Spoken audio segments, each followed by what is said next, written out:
What is up, everybody? Hello, hello. Welcome to Digital Quest, where we dive into the world of gaming. I'm Mike. And I'm Mike. And today is December. It is a couple days away from Christmas, and it's a time of cheer, joy, and bliss. And honestly, I have a lot of things to be happy about, both in terms of gaming and in terms of the podcast. We're on what episode we're on now? Oh, dude, we're like on 14 now. Yeah, 14. This is episode 14. 14. So this marks the end of. It hasn't been a year yet for the podcast, but this will be the final episode for the year 2024. Crazy. And so this episode is going to be kind of a retrospective. We're going to be going back on the podcast itself, what we're happy and joyful about, and also on the games that we played this year. So we do have a lot to be talking about. Oh yeah, dude, it's crazy, right? Like talking about like episode 14 and how far we've come from when we started in June, right? Like I think we've talked, And we were an audio only podcast at the time, and we already made the jump to video. Yeah, dude, it's been a really good experience. And what do you have to say about it? Filler word. So I'm having a lot of fun, and it continues to be a lot of fun. I like experimenting with the new technology and the quick jumps that we've made amongst ourselves as a podcast, as a growing podcast. And I thoroughly enjoy, all the lessons that we're learning along the way, especially when it comes to, the technology itself, but also, playing around with the TikTok and YouTube algorithms, because that's a whole fight in and of itself. So if you're listening to this video, that means that this works, and, that we're learning a lot about, getting in with, TikTok and YouTube and search algorithms and all that stuff. Yeah. So I appreciate those opportunities. Yeah. One thing to note on that I've heard in terms of statistics, people who have gotten past, the episode, a lot of people fail in podcasts after episode 3 or 3 to 5. They just walk away and give up. Yeah. The point is they only go in so far, and they don't even let it cook enough to where it gets traction. Like with us, we started with audio, right? Yeah. And supposedly anybody who gets past that number is already in the top 10% of people who are successful with their podcasts, because they keep consistently coming back and they keep doing what they're doing.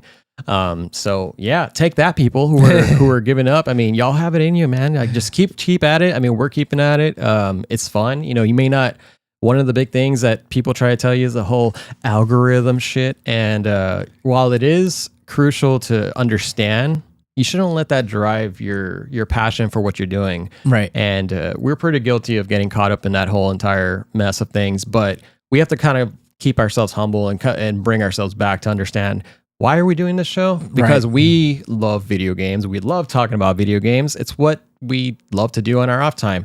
And we want to be able to present y'all with some fun kind of episodes where we dive into stuff that maybe you had never thought of, and just make it enjoyable. It's a show. Like, Absolutely. Let's do whatever the hell we want to do, right? Yeah, we were going to do this anyway. We have fun. We love talking about video games. We like playing video games. So this is something we're going to do. We're not going to let any algorithms or none of that negative talk get in the way. But it's still an educational experience, and I'm having a lot of fun. And I like learning about video games and your experiences too. So that's cool. And especially so. Our co-host Mike gave me this for Christmas. It's a little bust of Batman. Early Christmas gift. Yeah. Little early Christmas gift, which I very much appreciate. It's from Nightfall. It's the Nightfall Batman cowl. Dude, freaking love that. So, I was like borderline wanting to be like, should I keep it?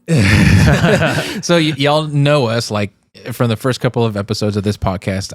I am a massive comic nerd. I love anything Batman. So when I saw that and I saw the blue with the black shadows, I'm like, nice. This is early or late 80s, early 90s Batman. And sure enough, it was the Nightfall Batman. So I appreciate it. So I'm going to put this in my new desk at work. I appreciate it. Yeah, and I appreciate what you got me. I'm wearing it right now. It is a 40th anniversary for Capcom. Can you believe that? 40 fucking years of Capcom. That's crazy. Dude, I didn't even realize it went that far back, because if you think about it, that was like before in the 80s, obviously. Right.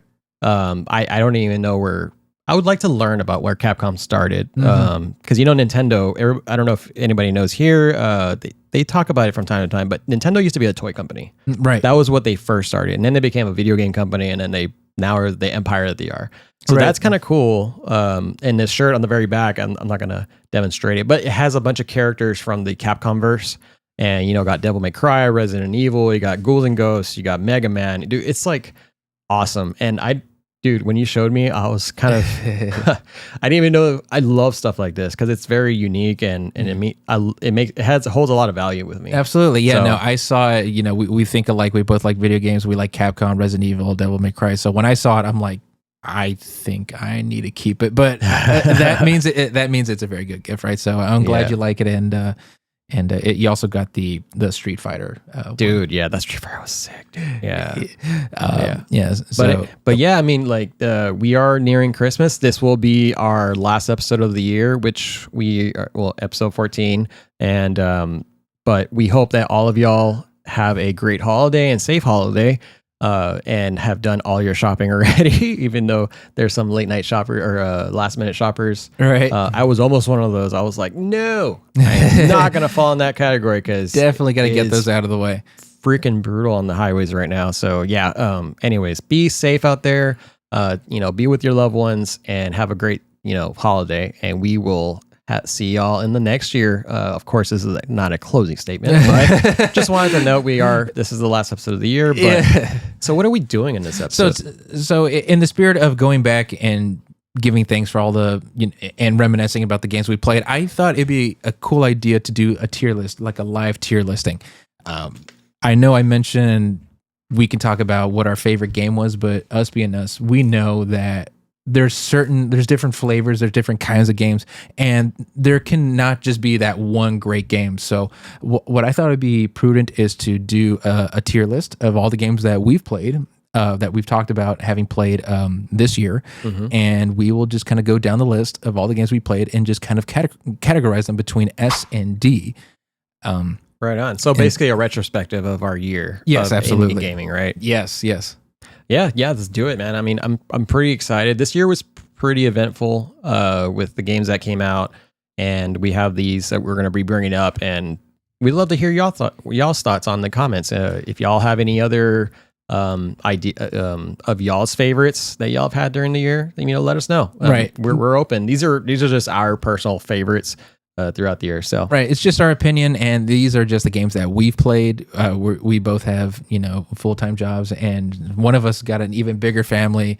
So it's getting a lot harder. And if there's games that you've played that you would categorize differently, or you think it's far and away better than what we have, please let us know, and we will be sure to probably accommodate, or at least give a gander at that game. Anywho, without further ado, so what's been your favorite system of the year? Let's start there because this would help. Favorite system of the year? It's got to be the PS5.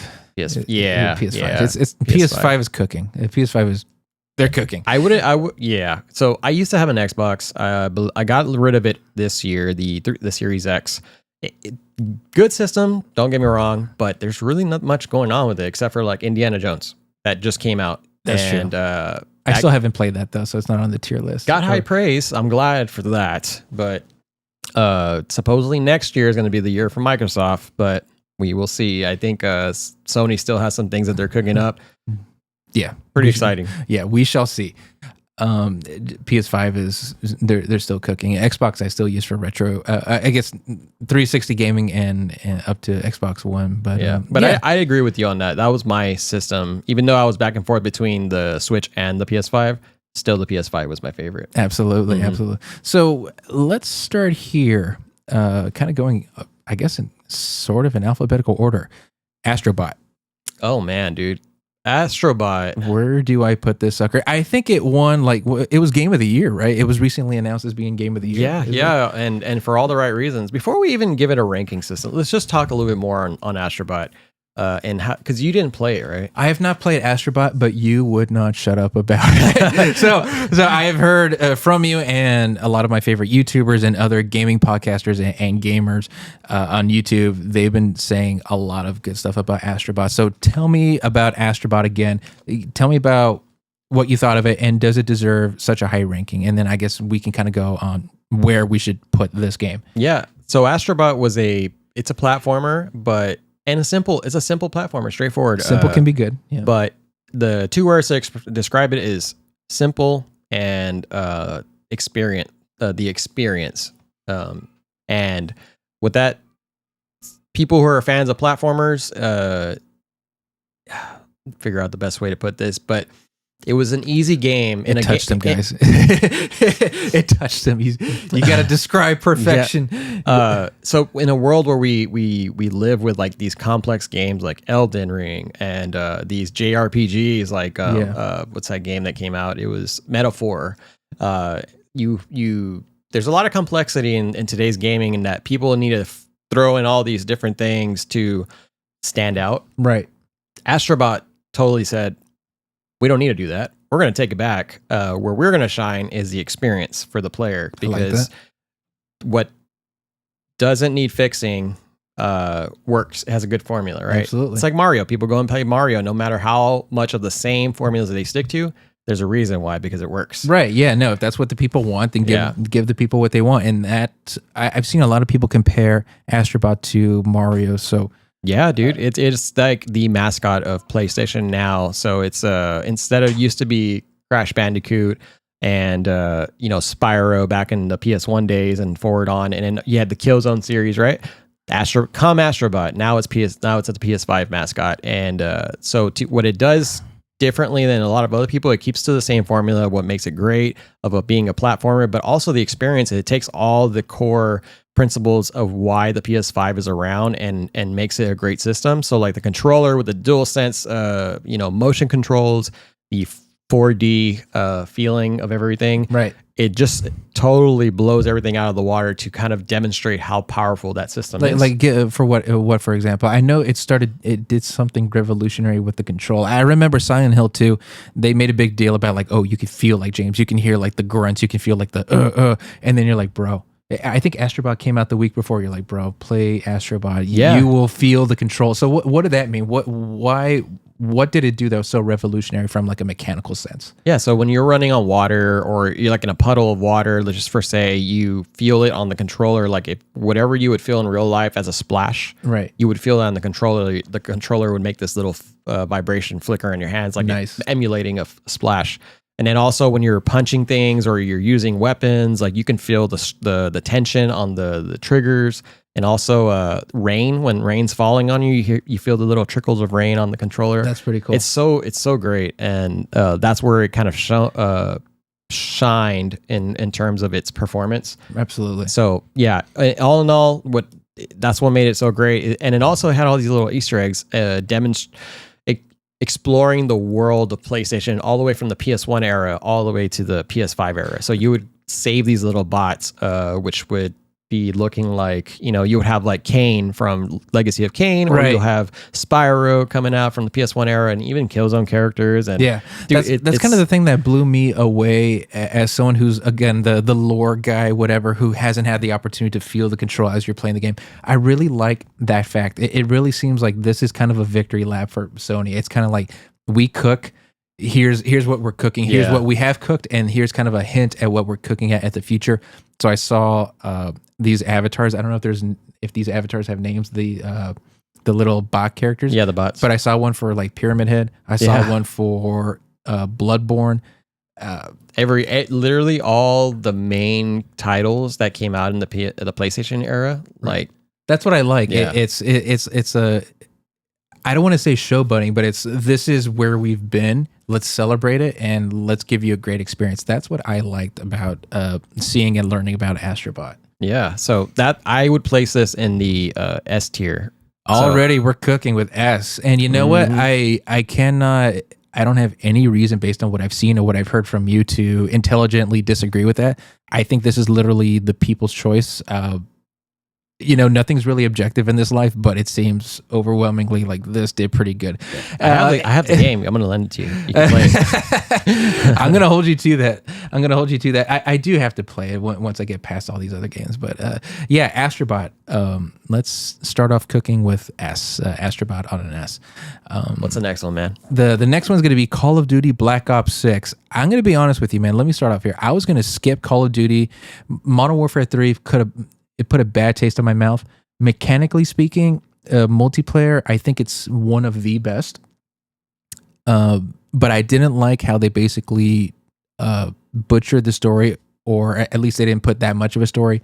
I love the story. When we talked about Call of Duty, you've mentioned Makarov, General Shepard, and these are characters that stuck with you because it's objectively a great story. I like Call of Duty for the story. I'm sorry, guys. So when they kind of removed that and they just focused on the battle passes and the unicorn monster cosmetics and the esports, I thought, okay, Call of Duty is kind of dead to me. And then you saw the trailer, you saw the Omni movement system and a little bit of the story. So you convinced me to give it a chance, and it also kind of helps that you bought it for me for Christmas for my birthday. Oh yeah. So I have to thank you for that. I think this may be one of the best Call of Duties I ever played.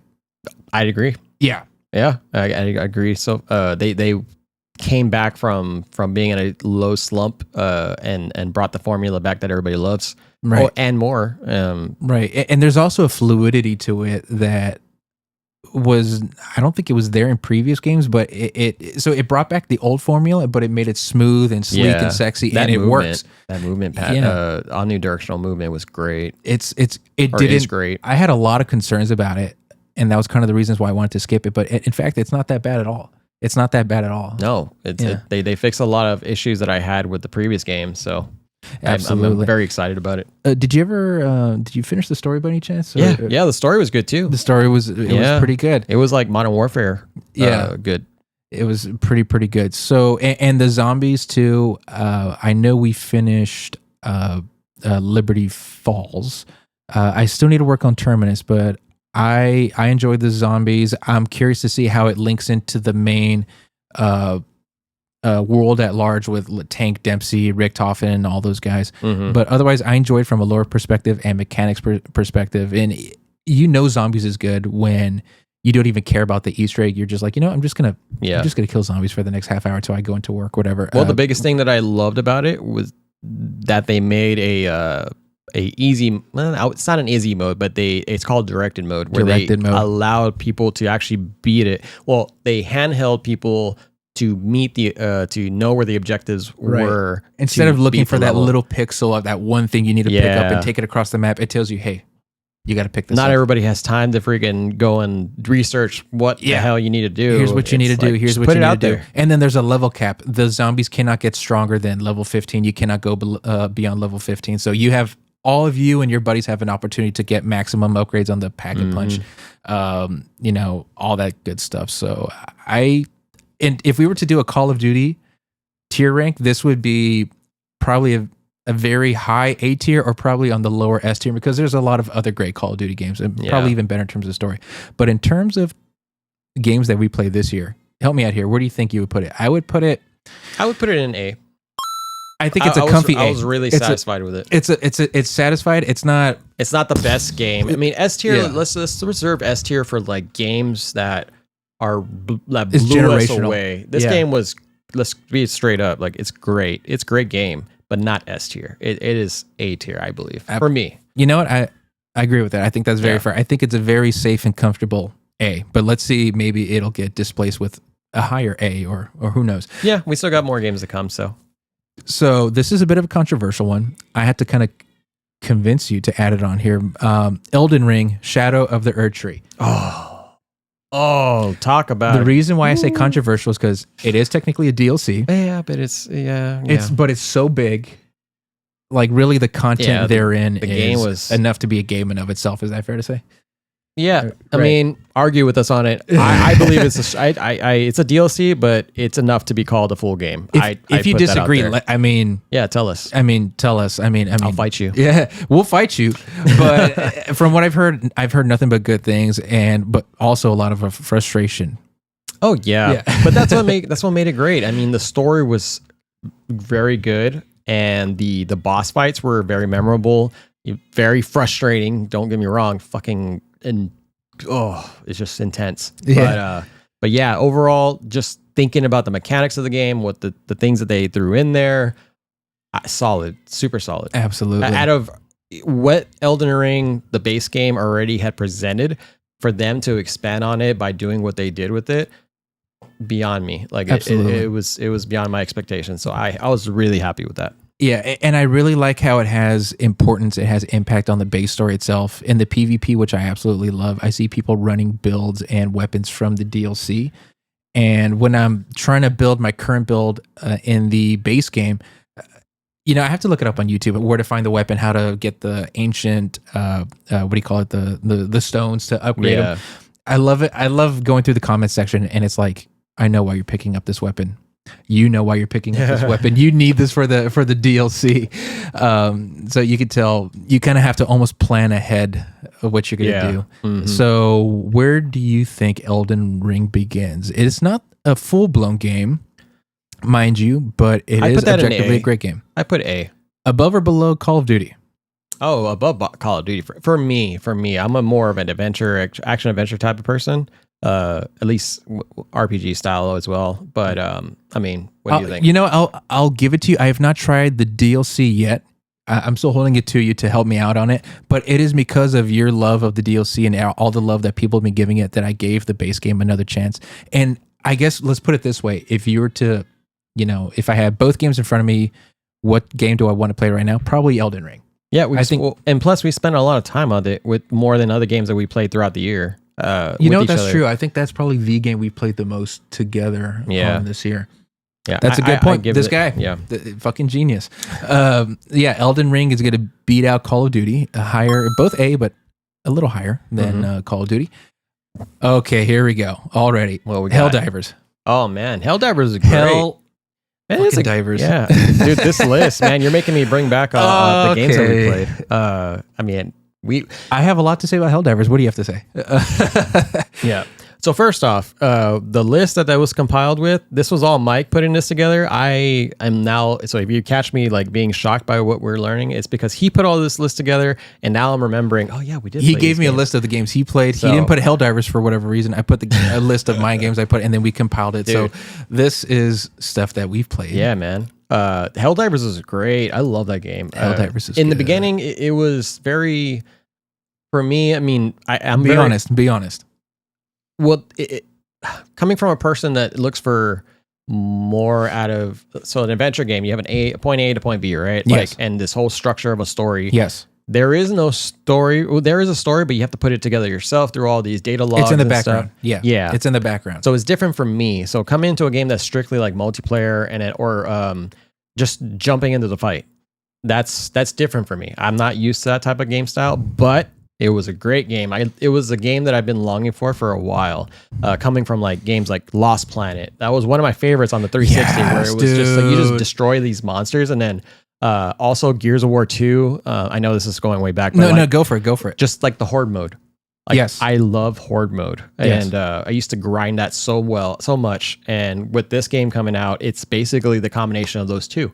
Yeah, and that's what made it great. And then the amount of stuff that you could do in there and have so much fun just blowing up stuff, and dude, it's ridiculous. for the sake of democracy, wink wink, whatever democracy means. And great enemies, great enemy design. It requires you to think outside the box on how you're going to tackle the missions. Dude, I really enjoyed that. That was fun. It is a lot of fun. Especially when you play with friends. This is the sort of game that you need to play with friends. Yeah. I mean, you could go in there, load up a match, and eventually it'll populate with other players. But it really helps if it's you and two buddies and that is a recipe for a long night of fun and hijinks. Especially as of late, I will agree with you. At first, I was sort of concerned, and I was thinking to myself, is that it? I look for A and B, and you hit A and B pretty much within the span of like 10, maybe 20 minutes at most. And then you re-up and you do it again and again and again. But you know what? I think that's kind of why I like what you say about Astro Bot. It's simple. It's a simple formula. It doesn't have to be as intricate and as thought out as Elden Ring, and it doesn't need to be as sweaty as Call of Duty. It can just be as simple as 3 friends, co-op, let's go into this planet, let's blow shit up, we evacuate, let's run that shit again. Yeah, for sure. And as of late, they added a new faction called the Illuminate. I strongly suggest if you've taken a break from Helldivers, give it another chance. It's amazing. It's like War of the Worlds meets zombies, and that's the people you're going after. Oh, shit. I've heard about it, but I haven't gotten into it just yet. I strongly recommend. And they're doing a Killzone. It's funny you mentioned Killzone earlier. They're doing a Killzone crossover. So I got little hellgassed. Dude, that's awesome. There's a lot of people. I think there was a trailer that came out, and it's like, oh, the people of Super Earth, we, the Democratic Society, are now in cooperation with the Hellgast. We don't know if they're a Democratic Society, but we don't care. We need them. Interesting. That is interesting. If you know even a little bit about Killzone, you know that the Hellgast are not Democratic. Yeah, at all. That's what I'm like thinking in my head. What? Literally, the symbol is supposed to remind you of other regimes in human history. Anyway, so it's but it's cool having those glow in the dark like orange they always had cool lenses, and you're blowing shit up. So Helldivers, I will tell you, is probably my favorite multiplayer experience this year. Okay. I personally have to put it above Black Ops. I don't know if it's at S tier yet. I wouldn't say that. Not from my opinion. I wouldn't put it there. But I would personally put it above Elden Ring. I would, because it is so freaking cinematic. I love those TikToks where it's like average experience with you and bro on Malevolent Creek, and it's just explosion, and then you got these like these Terminators, like these robots coming at you, like, oh, run, you got a 500k bomb blowing up in the background. Yeah, if I had Helldivers in front of me, I would probably play. I really like Helldivers. But disagree with me. Where would you put it? I'll let you. What do you want to put it? No. Where would you put it? Come on. Where would you put it? Be honest. Where would you put it? Is it a B? Or where would you put it? No, it's not a B game. That's a very good game. But it's not S tier. It's A tier. Okay, so it's A tier. Let's do this. Let's start here. Is it better than Call of Duty? Oh yeah, of course. Okay, so we're there. Why is Elden Ring better than Helldivers? Well, in my opinion. Come on, give me your opinion. Because it requires a lot more. It requires skill? Because it pisses you off more. No, I think that, Helldivers, that pissed me off quite a bit too, because it's hard to solo the fucking levels. Like playing against C. Okay, you know what? You're absolutely right.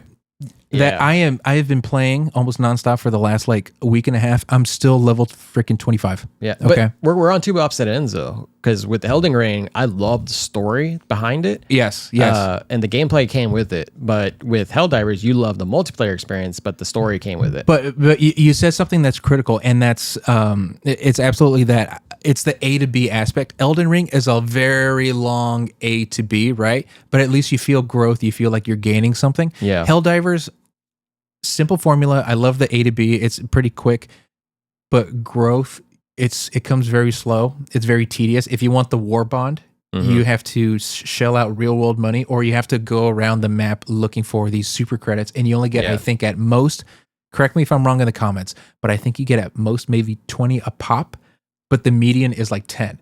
So if the war bond is 1,000 super credits and you only get 10, do the math. How long is it going to take you to get a war bond without shelling out real world money versus Elden Ring? I mean, but that's the kind of model, right? I mean, they want people to buy into the even though they're not heavy on the transactional, right? The microtransactions, but they know that if they get you to feel like, oh man, I got to work this hard to get it, right? Here it is. You can buy it right here if you want to. Versus Elden Ring, where it's like it's there. You don't have to pay extra for it. Oh, you're gonna work for it. You're gonna work for it. Yeah. But it all comes from you. And when you eventually beat that one boss, it's like, yes, this came from me. And if you have a co-op, someone who's helping you in co-op, great. But you'd earn this. Yeah. So you know what? I'll concede. All right. I'll put it in between Elden Ring and Call of Duty. Yeah, I mean, we're having a good time. We're just here to joint effortly put this in the right. So I think we agree on that. We got this. I think we absolutely. It's a good game. Let me just make sure OBS has got it. Yes, of course. Let me. So what's the next one we got? We got this game. It's a horror game. It's an indie game, and we have yet to beat it, but we've gotten far enough to understand what the game's all about and mechanics wise. I think we know enough about it mechanics wise and story wise to give it a position on this map. So this is a horror game, and it is called Hollow Buddy. Right. So this game came out. When did we start playing this? This was early in the mid-year. No, it's got to be. I think it was August. sometime in the summer. Or was it the summer? August, or at least part of August is the summer, right? Right. We got a new tier list to do. We got a new argument. No, so summer and or August, we talked about Hollow Body. It was one of my most anticipated games of the year. Especially, you actually brought this to me. You were like, "Hey, this game's actually coming out," and I'm like, "Never heard of this." And this is where we started kind of getting into the indie verse. Right, the indie verse. I am impressed by it. I am thoroughly impressed by it. The story speak to me, and it does get creepy at points, especially with the whole stalker on the phone aspect. Yeah, that was good presentation. That got the sewer. This was made by one guy mainly, with the help of like music producers and stuff like that. But like, this one guy put this all together using versus like a AAA thing. So this is what we have here is impressive, bro cooked, and it was scary. Like I was saying, that sewer scene with the heartbeats and all that stuff. Dude, that was a freaking crazy level. That scared me. I remember when the next day I told you, I was like, bro, did you play this level yet? This is fucking nuts, dude. Yeah. I appreciate that. Was one of the best moments that I've had in a horror game in a very long while. Yes. Graphically speaking, it's up there with AAA titles. It harkened back to the old school Resident Evils and Silent Hills. But I will say that mechanically speaking, I did feel like, I am not bashing this game at all. It's just being objective here, comparing it to Elden Ring and Helldivers, because we're doing that.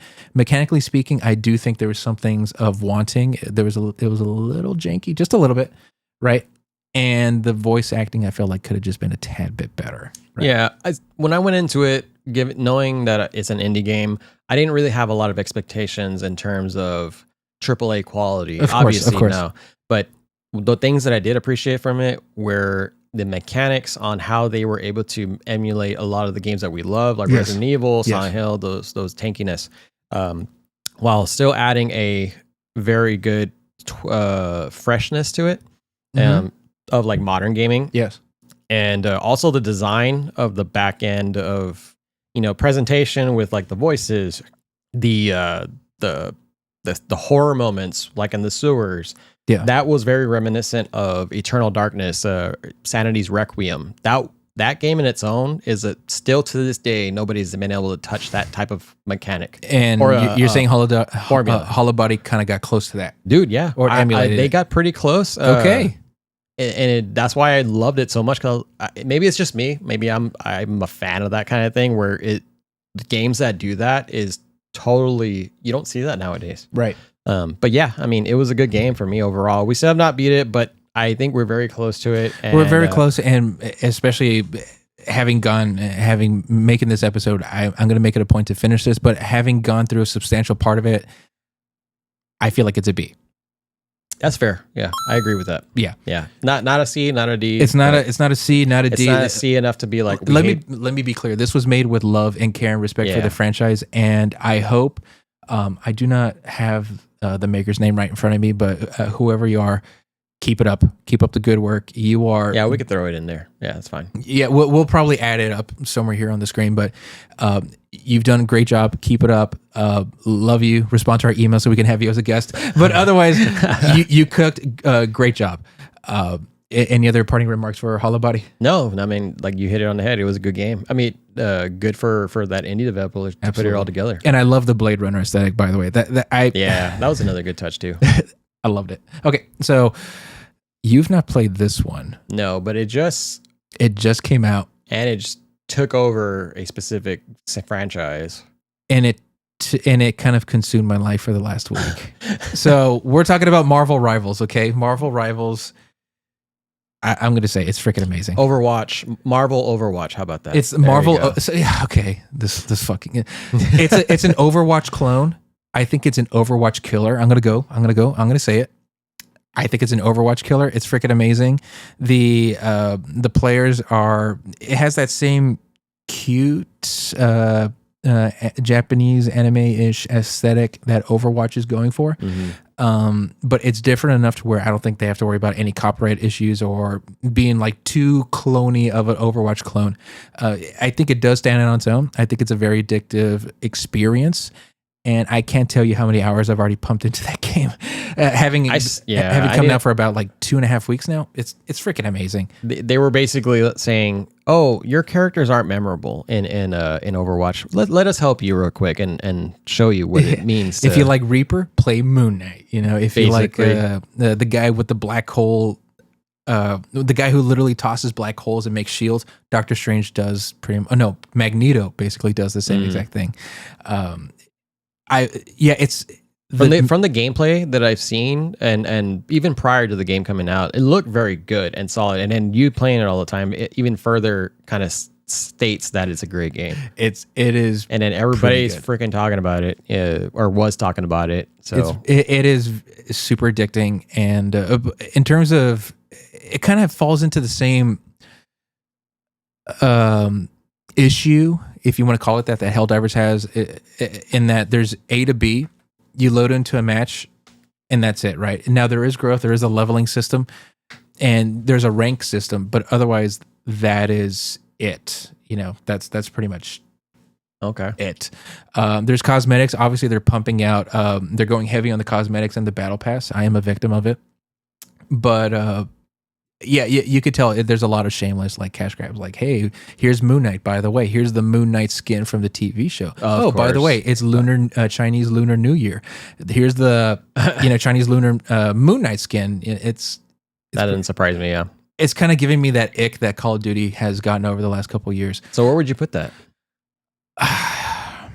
In terms of gameplay, it's up there with like Helldivers. And it's fun, it's addicting, but it's like having it's like cooking up a Totino's pizza when you got Domino's, which is like, I love Totino's. I love it. Like, I love Totino's, right? That's the point. I love it, but it's also like, in the end, you're like, I don't know, I feel kind of hollow at the end.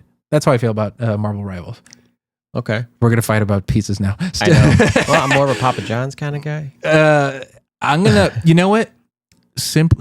I'm going to put it behind Hollow Body. I can already hear the comments right now. Because Hollow Body was a work of love. It's a single player experience. How can you possibly compare, right? But that was made with such love and affection, and Marvel Rivals is what it is. It's Overwatch Marvel. Addicting as fuck, but it doesn't really, well, here, help me understand this. Go for it. Go. With it being an Overwatch clone, does it really add a lot of good mechanics? So, like, let's just say a unique mechanic, aside from it being a Marvel-based game. Is there anything substantially different? Yeah. Mechanically speaking. If you were to somehow play the game without even seeing the visuals, I know it sounds weird, right? Go for it. I get you. Just imagine in your feeling, if you were to play the mechanics and somehow tell that both games were the same game, and then would you be able to tell a difference from it? I know it's crazy. No, I'll be honest with you. I don't think so. Yeah. No, it's the same thing where, so there is a team deathmatch mode, which I do appreciate. I like that, but that literally lasts maybe 5 minutes tops. So let's not count that. There's that mode where you have you have to capture the zone. Okay, a new zone opens, capture the zone. Oh, time's run out. Oh, now you're on overtime. Oh, you couldn't get there on time. Time's up. Or you have to move a cart from one location to the other. Same thing. You make a good point. It pretty much is Overwatch. What I'm getting to is there was a certain laziness to it where they just said that they took a formula that was already there and just slapped on the face of Marvel. Just like Marvel does. I'll be honest. I'll be objective. That's pretty much a fact. That's pretty much not saying it's a bad game. I'm just saying the factor of what makes it, on our ranking system would fall below Hollow Body because of that particular piece. It's just another game that just got a sticker label slapped on it called Marvel. That's fair. That's totally fair. Yeah. No, a big reason why I play is because I love Marvel. Moon Knight is even someone as obscure as Moon Knight, or someone as I absolutely love like Captain America or Iron Man. That means a lot more to me than playing as like Reaper or Diva from Overwatch. Yeah. So it's like playing with toys. Like I want to play with like my friends, Captain America and Iron Man. That's why I play. But otherwise, call it what it is. It is pretty much Overwatch. Technically 3.0 because Overwatch has already had its 2.0. Yeah. Okay. So yeah, we'll just put it right there comfortably behind Hollow Body. Okay. Still on the Marvel side of things. But this one was a yeah, kind of sort of half of it is Marvel. Marvel vs. Capcom, the collection, the arcade fighting collection. Yeah, this actually was a answer to a lot of fans' prayers. How many times have you bought the game, Mike? Dude, I bought it twice. It's soon to be 3. I'm going to buy it on all my... I bought it digitally. I bought it on PS4, and then I'm going to buy it on the Switch because I can't tell you. I mean, you know this. Tell us. We're doing a ranking system. Tell me. I was waiting for this forever because the last time that we ever got a port over, and if I remember correctly, was on the 360 when Marvel vs. Capcom 2 got ported over to the Xbox game store. Yes. Yeah, that's right. And that was actually the last big port over because they made badass art for it. That art was sick. Oh, dude, I missed that. And so that was the last time I was able to play it because all the arcades started getting rid of their cabinets. I mean, you can emulate it, but it's not the same. It's not the same as playing like with other people online, the way that this game did it. And it came out with the whole entire like series of Marvel games. Right. Even some stuff that, to my understanding, has not been previously published, like the Punisher game, right? That one's an interesting one because that game was on the Sega, if I remember correctly. But it's been locked behind the Sega since then. It's not like So Marvel vs. never Capcom got ported over somewhere else. Yeah, pretty much. I the last time I played those games, other than the arcade, every now and then over in Quasars, is Marvel vs. Capcom 2 for the PlayStation 3. Loved it, was addicted to it, but that's it. But you got that one game like Punisher, which was locked behind, the generational wall since the Sega days. So as someone who finally got to play it, thanks to you, thank you, by the way, that means a lot to me. And it was fun as fuck. Yeah, you dude, and me, this game, Nick Fury and Punisher killing baddies. That's one of my top favorite fighting games of all time. Like probably a fight between 1 and 2. Like on my list, so like between first place and second place. So we're putting it, dude, next to Astro Bot? I would say an A tier. The only reason why I'm giving it an A tier is because it doesn't bring a lot of uniqueness to it. Although I will say it brings online play. I love that. So that's a very good point. We'll get into that. What about the fact that it's pretty much like it's porting over games that have already come out, or does that not mean a lot? Like it's still objectively great gameplay. Yeah. Like Astro Bot brings a formula that is unique to its craft and that people got refreshed with, right? Right. It's new. Yeah. There's the port over is just a port over of the only unique thing that they added to it was the online factor. Yes. And maybe some like art gallery stuff, but that's more of a special feature, but nothing too unique from its formula that it's doing aside from the online play. I don't think that's enough to justify it as an S. So let's talk about the online play though, because you told me something about the online play and you've mentioned it before in this podcast that blew my mind, and it's something that I think other people should take on, including Call of Duty and Battlefield. So my internet is pretty shitty. You know this for a fact. Yeah. So what does this game do to ameliorate that issue? It does this thing called rolling netcode. Okay. Where in the back end, if someone doesn't have a good connection and someone that does have a good connection, it knows how to balance out the gameplay in this very majestic way to where it doesn't cause any lag. Majestic, he says. Majestic. He automatically, so he means it. Okay, how about this? It automatically makes the game seamless in your gameplay.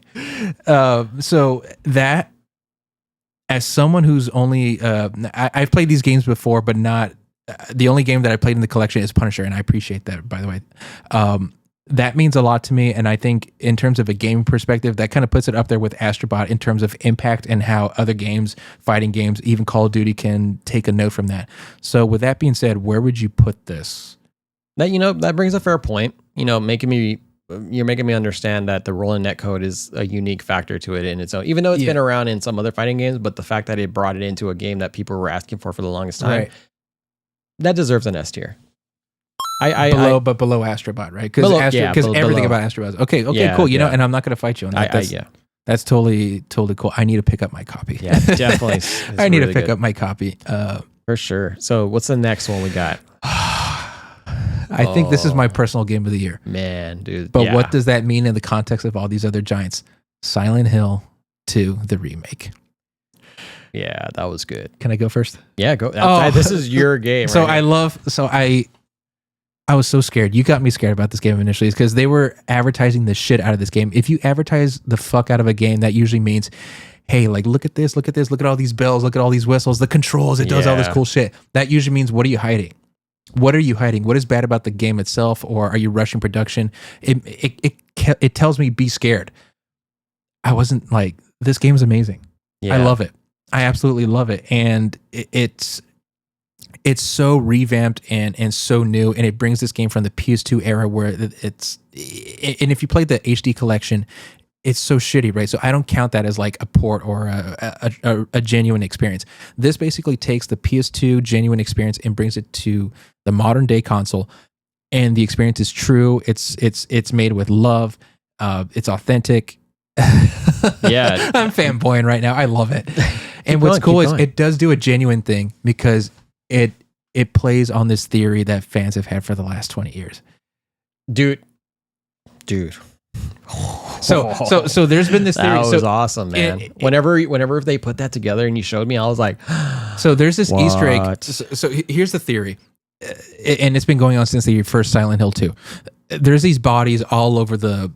I mean, just spoilers. Massive spoilers. So if you want to skip it, we'll have the time. We'll have the time. What is it called? We'll have the timestamps, bookmarks, stamps. Yes, whatever the fuck. If you don't want to be spoiled by the game itself or this massive theory that's been going on, which kind of holds some water now, skip ahead to the next part and come back when you're ready. Or if you don't care, stick around. Okay, so in the original Silent Hill 2, there's these dead bodies all around Silent Hill. Now, we understand Silent Hill 2, at least in the second game, to be a place of it's like purgatory. It's a place of damnation where you have the opportunity to be tormented by your mistakes and to learn from them. So you have all these people just being like, they're going through hell, but what's with all these dead bodies? Funny enough, most, if not all of them, are male. Most, if not all of them, are Caucasian. Most, if not all of them, have blondish, side-swept hair and a jacket. Who did I just describe? You, the player, James Sunderland. So a lot of people took it for what it is. Maybe it's just Konami thinking you're not going to care too much. This represents other people, but it's not you. People took it a step further and said, no, this is you. That dead body is you. That dead body is you. That dead body is also you. So the theory was, it takes the purgatory step a bit further.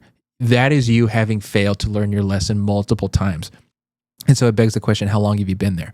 So you got that theory that's been going on for 20 years. Bring it to the modern day. Same thing. You have more bodies, male, Caucasian, side-swept hair, jacket.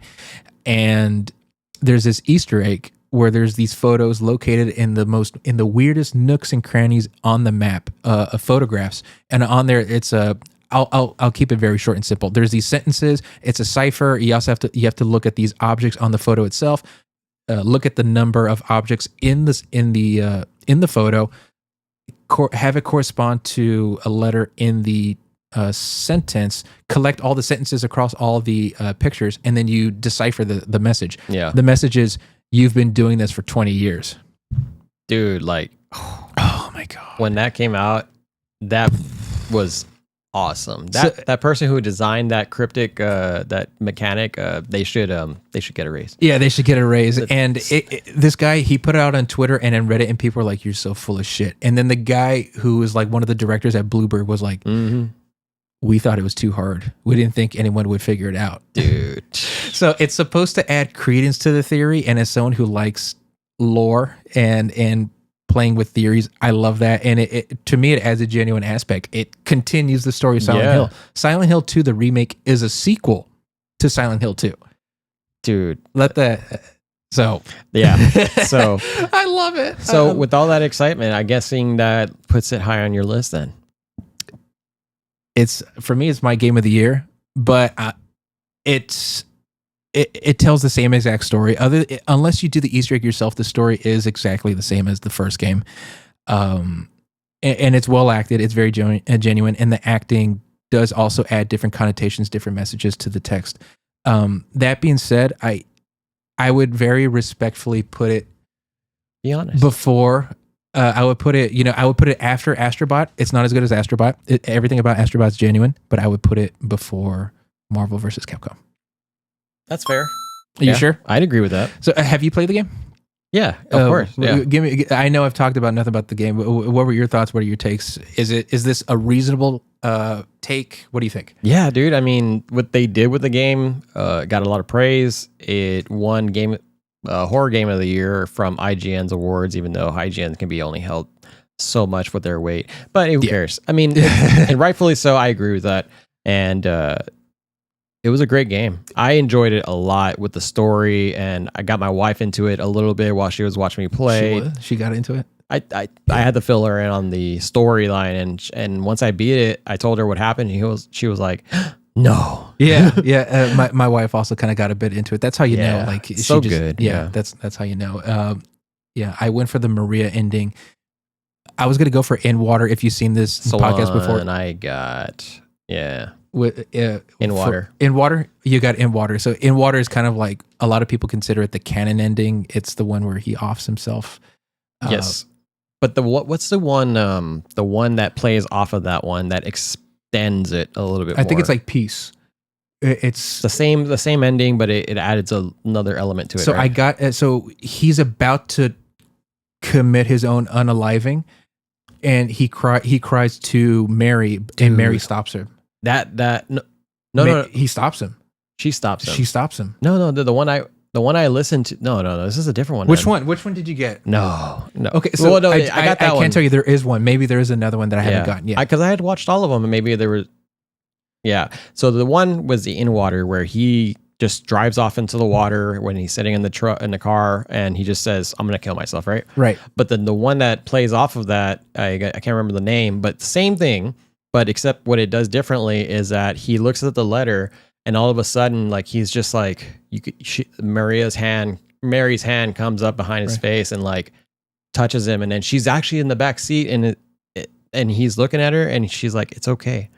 Like I'm with you, and like his whole entire emotional, like the actor's fucking amazing. The actor that played him, like I felt it. Like I felt the emotion. I was like borderline about to cry. I was like, this is such a good ending. Is this the one where he goes, "Will you wait for me?" And she's like, "I'll wait for you." Yeah, like where she's like in the back seat, and she kind of brings up her hand like to console him. I probably had to pay better attention, but I thought that meant like, hey, I thought that was supposed to.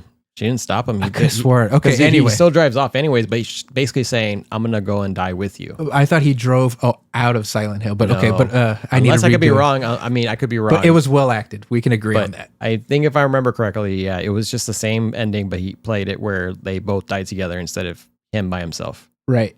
Yeah. I was going to go for In Water because I do think it's canon, but I ended up going for Maria because the way she was acted, Maria and Mary, and the way that he was acting, and it kind of played into the whole, like, he's supposed to be tempted by her, the fact that she is supposed to be the personification of everything he wanted Mary to be. Yeah. I wanted to let that happen, you know, and just the way a lot of the connotations of the way she spoke to him in the first game were changed in this game. So anyway, so it's not a bad yeah. So, anyway, so it's a high rank. High rank. I'm gonna put it as. Let's stop talking about Silent Hill. All right. Soul Reaver, the collection, the remaster collection. Dude, yeah, I've been waiting for this one for a while and still playing it right now. That one I super glad that they made. When they announced it at the State of Play earlier this year, there were in my head. I always wanted a reboot of the Legacy of Kane series, remaster or remake, whatever. And because it's such a good story that we don't want it to be forgotten. I mean, I think a lot of people, it has a very good loyal fan base. And I remember before the State of Play, I'm like, when are they ever going to do a Legacy of Kane? And all of a sudden, one of the last trailers was that. Yeah. And like, dude, what? Yes. I was super stoked for it. And when it came out, totally nailed my expectations. If anybody's ever played the Tomb Raider remaster with the 1, 2, and 3, I think it's the exact same people that made it, and the same formula. They didn't touch it. They just resurfaced it with better graphical visuals, and you can actually go back and turn it to the old retro visual. So it's basically a port over with a very good uplift, and it's so good, dude. So good. So where would you put it? I put it in A. It's not blowing it out of the water, but it was something that I'm glad that they made. I was super happy with it, so I put it in A. Now, where would you put it with respect to Call of Duty? Oh, above Call of Duty, of course, and above Helldivers. Yep, I know. You know what? You gave me Silent Hill. That's for me. You gave me Silent Hill 2 up there. That's fair. Yeah. What about Elden Ring? No. Okay. No, okay. Elden Ring. He's like, chill out. out. Yeah. Okay. You know what? That's totally fair. I'll give it to you. Quid pro quo. Space Marine 2. This was one of your favorites. Space Marine 2 met my expectations. The first game was great, but a lot of people talking about like the second coming, and I'm like, it's okay. The second game came out. It pretty much is the second coming. It's freaking amazing. I like how they kind of implemented kind of like an Arkham-esque Batman counter system. Yeah. The gameplay is addicting as hell. I do like the different class systems. Multiplayer is very addicting. I like playing as a sniper. In the story, if you're into Warhammer, even in the least bit, it is very exciting. You're going against Tyranids. You're going against basically these trillions of bug-like species. They're trying to kill you and the planet that you're on. But then they kind of do a little switcheroo. Minor spoilers. I don't think you have to click off, but just minor spoilers. Chaos is involved, and then you start fighting chaos. What did you think about it? I thought it was great. Where I've always talked about Gears of War 2 being one of my favorites, or Gears of War just being one of my favorite franchises in action titles, right? Had a great formula. That was one of the great things. I used to be a heavy Xbox fanboy, even though I love the PlayStation era. But Xbox 360 was one of my favorite experiences in gaming history because there were so many good games aside from PS2, obviously. But Gears of War was one of those games. And then this game was shown. The formula was very reminiscent to the Gears of War franchise, and I really enjoyed that. Then, actually, when the game came out, playing it. And the feel of it, dude, they nailed it, man. It was a really good game. Yeah, it's kind of amazing that they managed to they carefully emulated like the clunkiness of the armor down to like the footsteps on the controls. But then you got that signal, hey, a Tyranid is jumping at you. Press L1. And it never gets old. It never gets old. Like they made it so fluid to where like even if you were to counter all the the enemies coming at you, it never felt like, oh, this is repetitive. You know, you feel the weight of the enemy coming at you. Different animations. That is a bit of a negative though. The operations, I think they added some more with the new free DLC. But otherwise, it's the matches themselves. The co-op matches are pretty long, but there's only I think 6-ish maps, and that's it. 6 missions, and that's it. And then that's there's your co-op. I mean, there's no horde mode as of right now. I didn't expect a lot from this game to be blow people away. So that's fine for me. I was happy just to play it, and the only gripe that I had from it was the online play in the very beginning, which I know they probably patched up by now. It was hard to get into a matchmake with like PvP. No, it's still difficult. I can tell you as of a week ago, it's still kind of difficult. So they haven't fixed it. Okay. Yeah. Well, just for whatever reason, servers. I try to invite you or a buddy of mine. It says I'm in the party. No, you're not. It's still kind of irritating. One thing I was also going to mention is the customization system.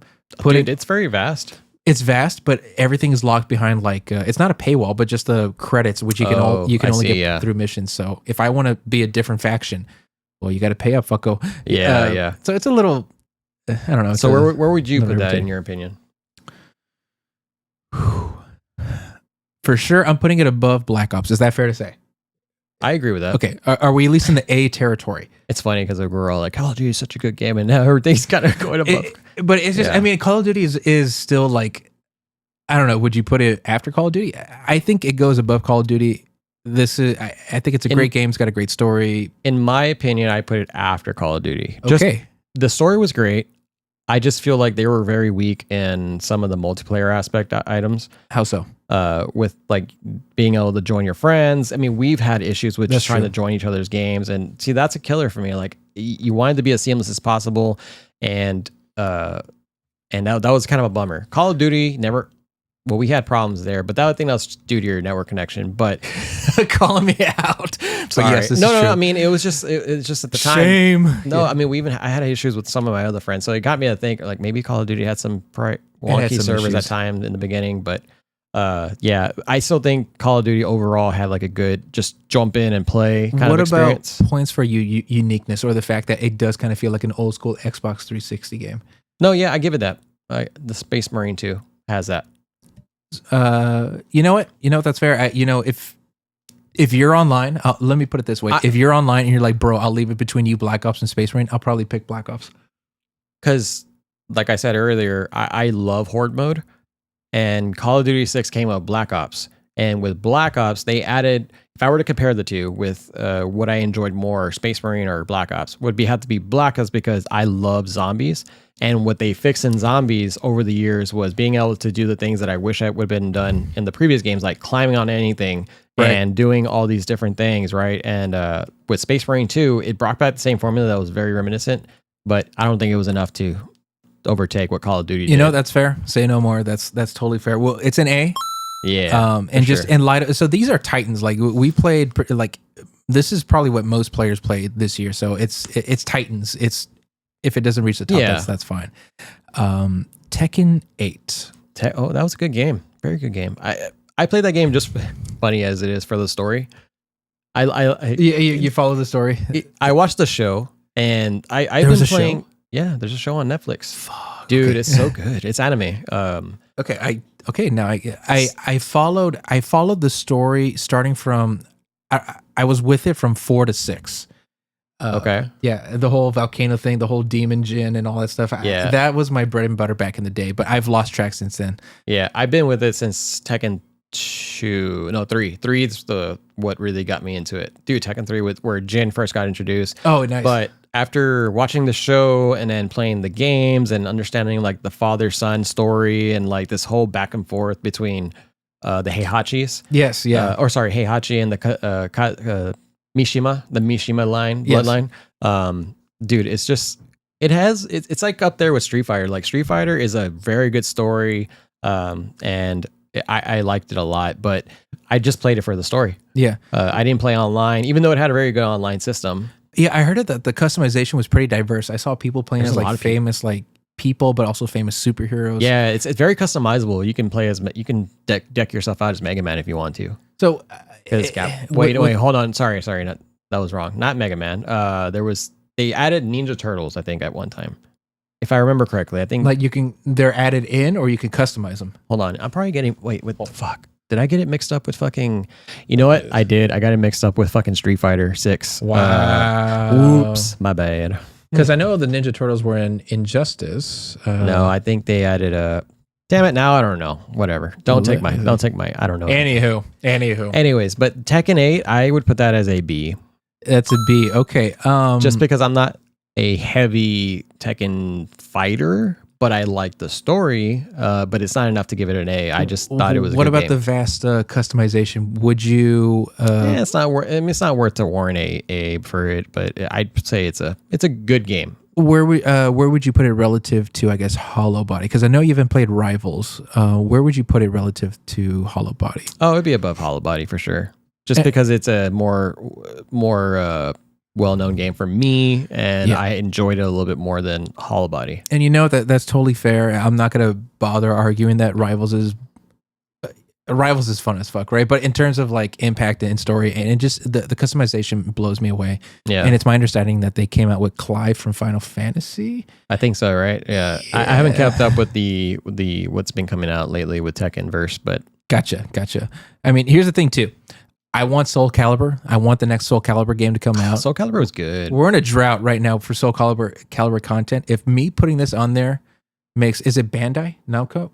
No. Wait. Soul Calibur was. Oh yeah, you might Namco. It might be a Namco game, I think. Yeah. Take us. Elden Ring is great and all, right? But you have Soul Calibur. Work on it, goddammit. So let me see. Yeah. I've been waiting for Dead or Alive, dude. Dead or Alive was my favorite fighter. Yeah. So, I have not played Dead or Alive, but I am aware of the. It had a good system. Oh, gotcha. Oh yeah, it's Bandai Namco. Wow. Okay. Good job. All right. Make Soul Calibur. So this one is our last on our list. This is the last one. This is also kind of controversial. It is a DLC, but it's so big that I think the content is basically tantamount to its own game. It could be its own game. This is Vampire Survivors, the Ode to Castlevania. You're a huge fucking Castlevania fan. Mm-hmm. But you haven't picked it up. I strongly recommend that you do. I know, dude, and that's because I had the base game downloaded, and it was so fun just because it's one of those, again, simple games just to jump in. It's the most simple game you can play. It's so simple. If you can move your character up, down, left, right, you know how to play Vampire Survivors. And you just move. Yeah, and it's a bullet hell, but it's not even that... it's not even that difficult of a bullet hell, if you will, as long as you continue picking up weapons and what have you. And what I love about this, I'll just keep it there, is that the game itself, it kind of fell into the sin that Marvel Rivals is making right now, where it's a copy. It's clearly reminiscent of Castlevania. And people immediately called out Vampire Survivors for basically being reminiscent to Castlevania. Of course, but because that was the whole point, right? I mean, it almost had the same feel. Yeah, but at some point they either reached out to Konami or vice versa, and they're like, "Why don't you just put our characters in there and put the Dracula map. And the map itself, I think, is the biggest in the entire game. So many secrets and so many cool weapons. I like playing as Richter. Alucard is my main. I fucking love Alucard. I love vampires and dampiers. I'm sorry. It's just amazing. And I can't tell you how many hours I dumped into this game. Because literally each map is 30 minutes if you make it to the end and you defeat death. Mm-hmm. And I do it almost every time. Anyway, do you have any thoughts? Have you heard of anything of Vampire Survivors? Not that one, but you've been telling me about it. Although I do love that game, it is so fun to play. Like I can just jump into it and not have to worry about anything. And here's the kicker: the DLC is only, I think, $2.99 for basically what is essentially a whole nother game. Look at that, man! That's a bargain. I shit you not. I would put it almost next to Elden Ring. I'll hear some more on Soul Reaver if you want, but in terms of like, this is so good. So this is it's basically its own game. It's a multi-platform game. It's on the phone. It's on the consoles. Phone, console, very What are you palatable. playing it on? I literally, I have it on PlayStation, but work gets boring. I play it on my phone. Okay. Most of my hours are on my phone, and the graphics are amazing, and it doesn't stutter. And my phone is kind of an older generation, but it can still play it. I love it. Okay. I'm gonna make that argument. Is there any reason why Soul Reaver should be above it? Go for it. Well, go for it. Yeah, just for my own. I think Go for it. Yeah, I mean, I wouldn't be able to weigh a good bias on it because I haven't played Vampire Survivor in a while. I was more excited for Soul Reaver. That's something that I personally was looking forward to. Now, if it was Vampire Survivor and they decided to come out, they announced tomorrow that the DLC for Castlevania was going to come out, I wouldn't be super excited about it. I would be like, cool, that's nice. I wouldn't be excited. Versus Soul Reaver, I'd be like, I can't wait to play Soul Reaver. Fair. That's just from a personal perspective. So we kind of got bias in there. And you know what? Hold up. Yeah. No, I mean, it's fine. That's sure. you agree that I'm going to put it there. I got to keep it there. That's fine. Yeah.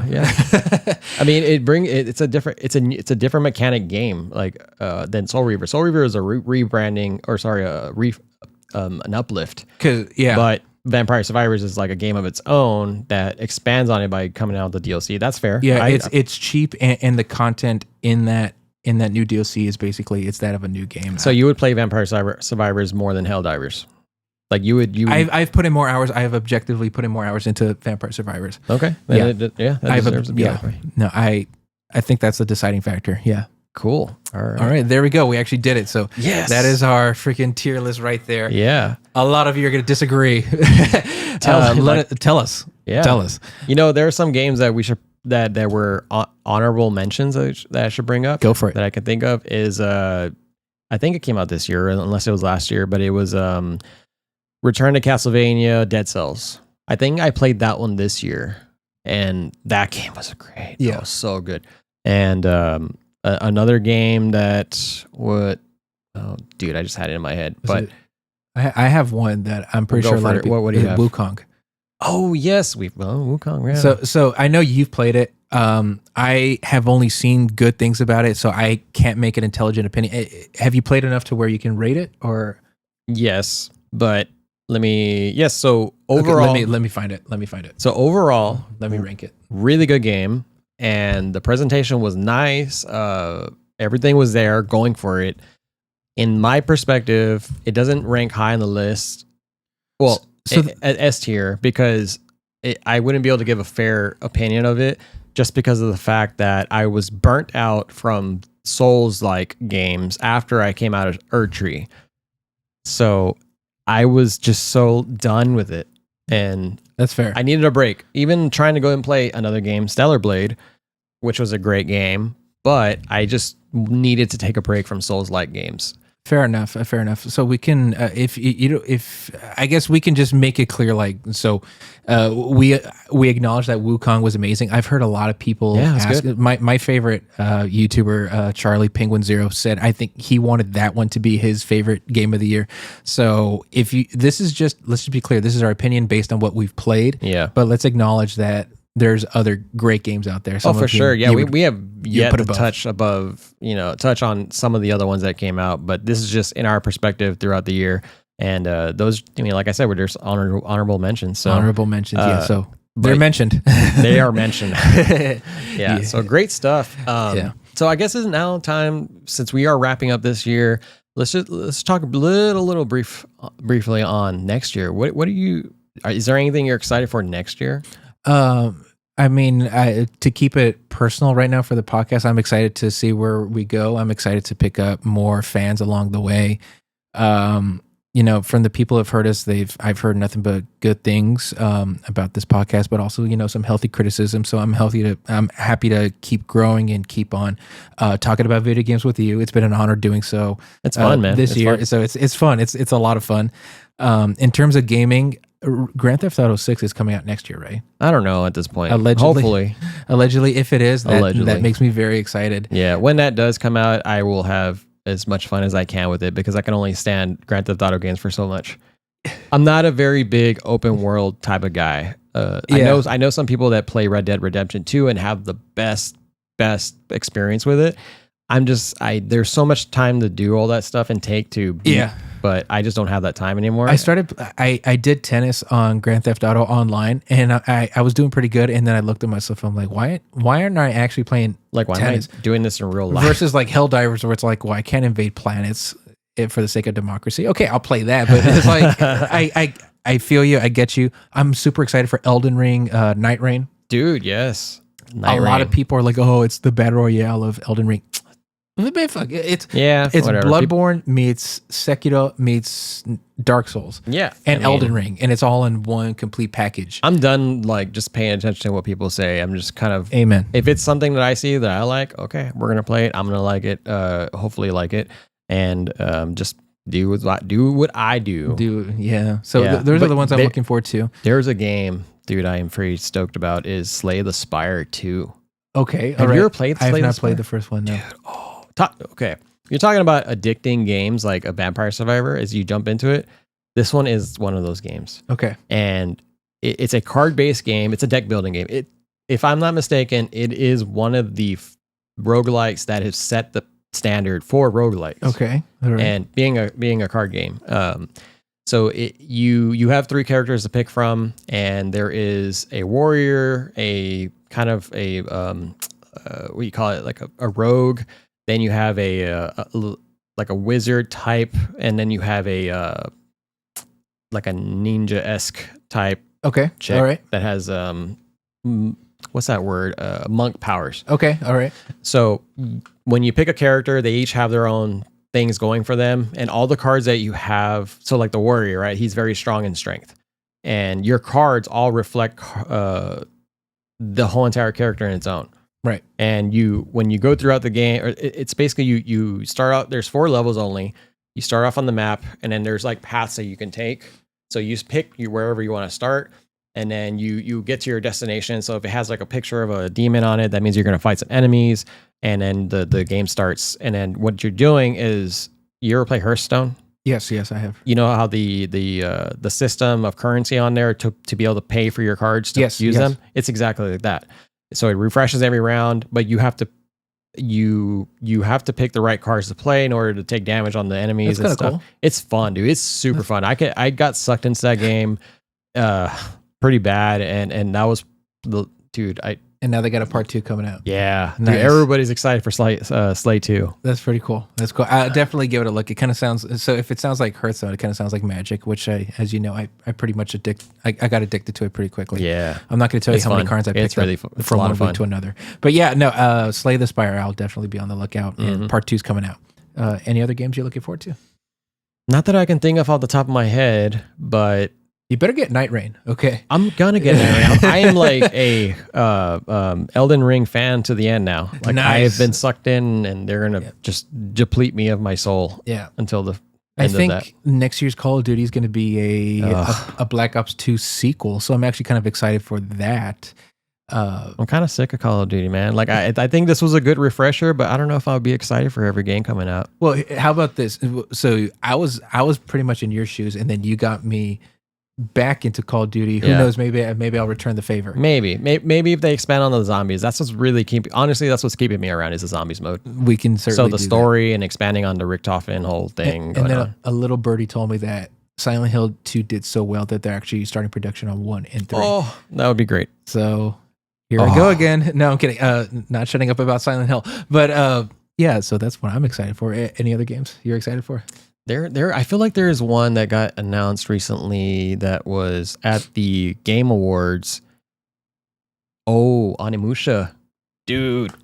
Oh man, I've been so excited for that. Tell us about it. It might not be coming out next year, but they have announced that it is a game in the works. So Onimusha is a hack and slash Devil May Cry game. Cool. So Devil May Cry kind of set standard for hack and slash, and then God of War came in, and I think Devil May Cry was first. Yeah. But anyway, so Onimusha was that formula, and it was such a good story, but then it kind of dropped off after 4, and that was on the last time. The last time it came out was on PS2.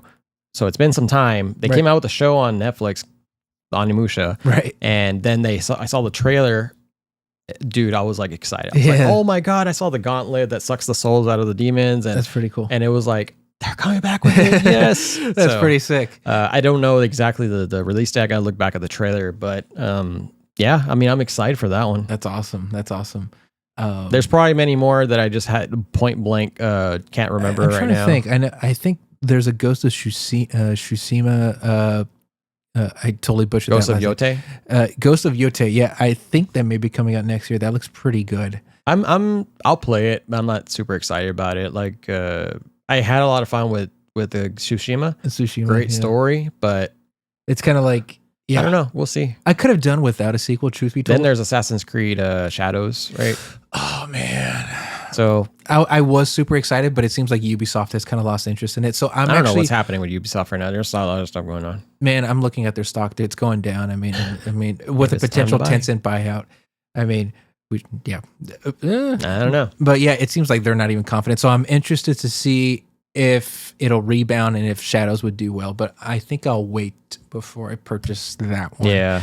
But anywho, a lot to look forward to next year. Yeah, for sure. So look forward to. This has been all the games that we've enjoyed this year, and we would love to hear what you're excited for, or what made you excited for games this year, and also what you're looking for next year. Yeah. And like we said, this is just based on what we played. If we want to hear what you played, we want to hear what you thought was the best. And if you have any disagreements, keep it civil. But otherwise, let us know. Where would you put these games if you had the choice? But that's pretty much it from me. Yeah, that's all I got. But thank you for listening, and y'all, like we said in the beginning, have a happy holidays and a very good New Year. So we will see you back next year. Take care. Yeah. Right, bye.